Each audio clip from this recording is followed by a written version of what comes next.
Journey considered sacred in Islam. Pilgrimage is one among the 5 pillars of Islam during which Muslims travel to the holy city of Mecca to pay homage to the Prophet of Islam. The philosophical reason is to eradicate ego, because every pillar of the pillars of Islam has worked out in the spiritual development of mankind. For fasting is to add piety. Those who fast will be pious. And then for pilgrim is to eradicate ego, to make sure that when you go you understand that there is no major no minor, no higher no lower as far as this universe is concerned.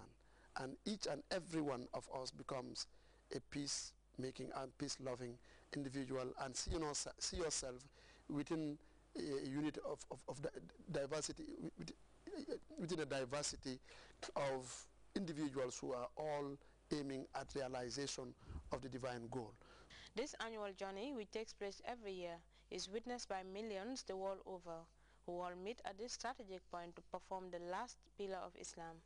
One thing the Hajj inculcates in Muslims is ego. The importance of Hajj is to go and also visit the Prophet ﷺ and see the history that was made during the heydays of Islam, and also to meet, interact culturally, interact with other people that will also teach you your value and the values of other people. And I think these are very social importance and also individual importance as far as Hajj is concerned. It is compulsory on all except those who cannot afford it or those who are not healthy enough to embark on a tedious but blessed journey. Dr. Omar Jah again. Hajj is mandatory to every Muslim who is able to meet the requirements of the journey. You see, in Islam, you have what we call collective obligations and individual obligations. All 5 pillars of Islam are individually obligatory to Muslims. But Hajj is exceptional because Hajj needs money, it needs health, and it needs also security of the road. That is why Allah says, لِمَنِ اسْتَطَاعَ إِلَيْهِ سَبِيلًا. Those who are able to do it health-wise and wealth-wise, and also when your road is secure. As long as these conditions are met, it becomes obligatory. But if you cannot fulfill this, then it is not obligatory.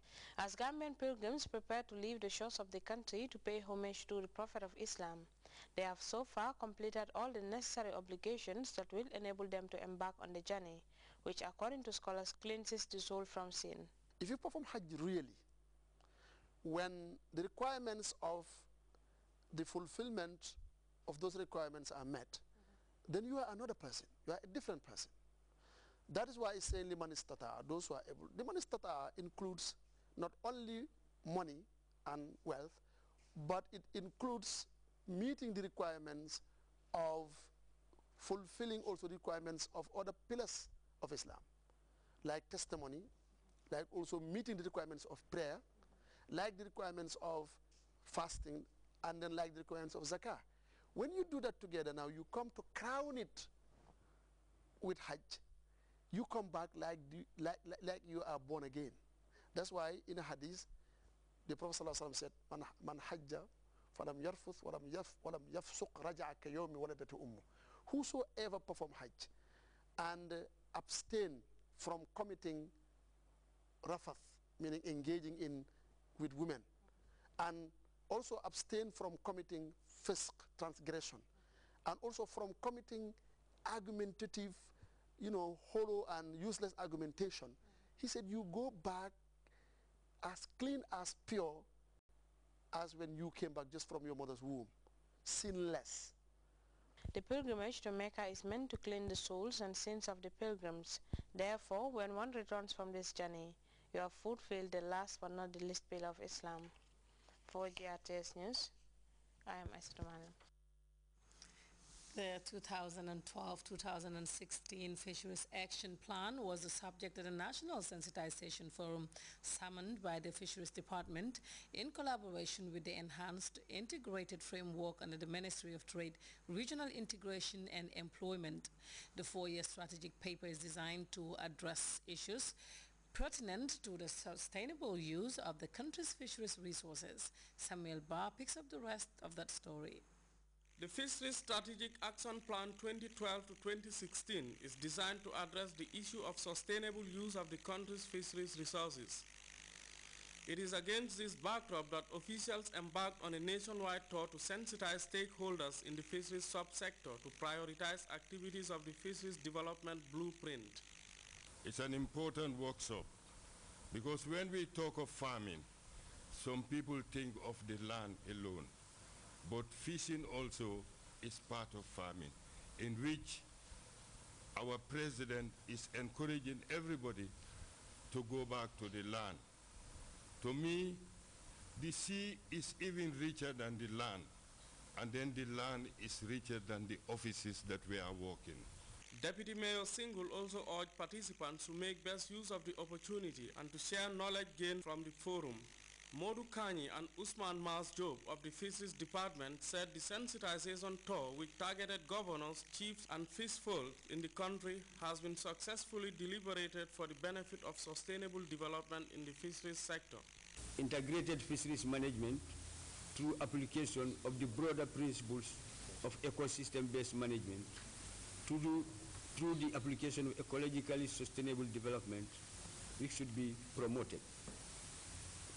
As an alternative to capture fisheries and by way of alleviating poverty and facilitate improvement of the nutritional standards of the population, viable aquaculture development will be facilitated in keeping with the recently adopted strategic framework for sustainable aquaculture development in the Gambia. The Fisheries Department Director explains his office's desire of an appropriate institutional capacity and legal framework for the management of the sector, as enshrined in the National Vision and Mission Statement. In the Gambia, we have about 155 landing sites. Fisheries Department, we have a staff of about 90. Even if we said every fisheries personnel will be at a landing site, director might be in Banjul, assistant in Bakau. Still there will be about 70 or how many landing sites where there will be no person.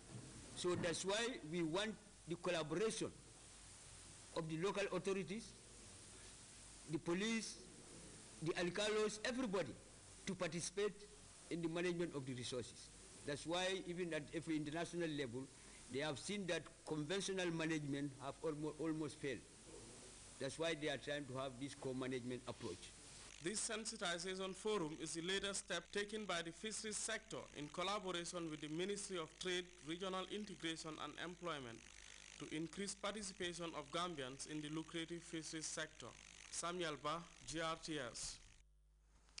We will be back with more stories after the break. Stay tuned. Valentina was happy.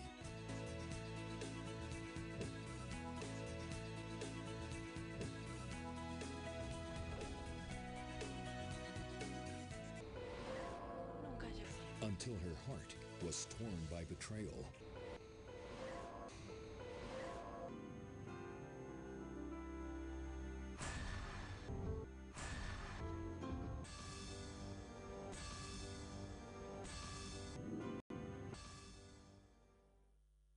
Welcome back. After 4 days of talks in Addis Ababa, Sudan and South Sudan have reached an agreement. Omar Bashir and Salva Kiir signed deals on cooperation and security. With border issues and oil resources unresolved, the chief mediator, Thabo Mbeki, said the mediation could be a continuous process. Details in this CFI report.